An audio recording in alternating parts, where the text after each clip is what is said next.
நான் ஒரு இன்சிடெண்ட் ஒன்று ஷேர் பண்ணுறேன். அது ஒர்ஸ்ட் டேவா இல்லை பெஸ்ட் டேவான்னு நீங்களே சொல்லுங்கள். லாக்டவுன் டைமில் என் பர்த்டே வந்தது. அந்த பர்த்டேக்கு நான் எப்பயுமே கோவிலுக்கு போகிறது வழக்கம். அந்த டைம் என்னால் கோவிலுக்கு போக முடியல லாக்டவுன்றதுனால. அப்போது நாங்கள் சம்மரில் கல்டிவேட் பண்ணுற டைமும் அதுதான்.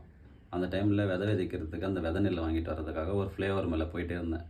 அந்த ஃப்ளைஓவர் மேலேருந்து இறங்கும்போது ஒரு போலீஸ் அந்த லாக்டவுன்னால வெளியே வரவங்களெல்லாம் பிளாக் பண்ணிவிட்டு பைக்லாம் சீஸ் பண்ணிட்டு இருந்தாங்க. எதுக்காக வெளியே வந்தீங்கன்னு கேட்டாங்க. இந்த மாதிரி விதை நெல் வாங்க வந்தேன்னு சொல்லுவாங்க.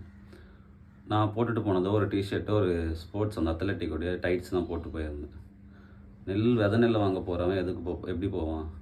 ஒன்று லுங்கி கட்டிட்டு போவான், இல்லை ஏதாவது ஷார்ட்ஸு லோயர் அந்த மாதிரி தான் போட்டு போவான். அங்கே போய்ட்டு அயன் பண்ண ஷர்ட்டு அயன் பண்ண பேண்ட்டையுமா போட்டு போக முடியும்.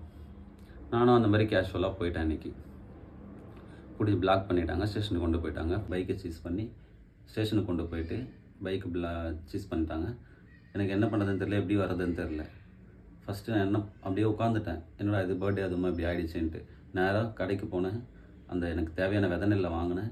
அந்த விதை நெல்லை வாங்கிட்டு எடுத்துகிட்டு போய்ட்டு அந்த போலீஸ் ஸ்டேஷனில் காமிச்சேன். இந்த மாதிரி தான் இதுக்காக தான் நான் வந்தேன் அப்படின்னு சொன்னேன். அவங்க உடனே ஆக்ஷன் எடுத்தாங்க.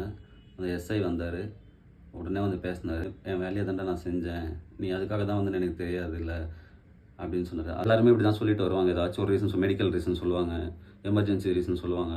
அதனால தான் நான் பைக்கை சீஸ் பண்ணோம் அப்படின்னு சொல்லி. ஆனால் ஒரு கவர்மெண்ட் ஆஃபீஸர் சாரி கேட்க தேவையில்லை. ஆனால் அவர் கேட்டார். அதுக்கே அவருக்கு ஹேட்ஸ் ஆஃப். பட் அவர் மேலே தப்பு சொல்லி நம்ம எதுவும் பண்ண முடியாதுல்ல. அவர் மேலேயும் தப்பு இல்லைல்ல.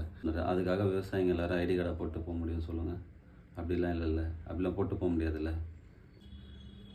இதுதான் நீங்களே சொல்லுங்கள் என்னன்ட்டு.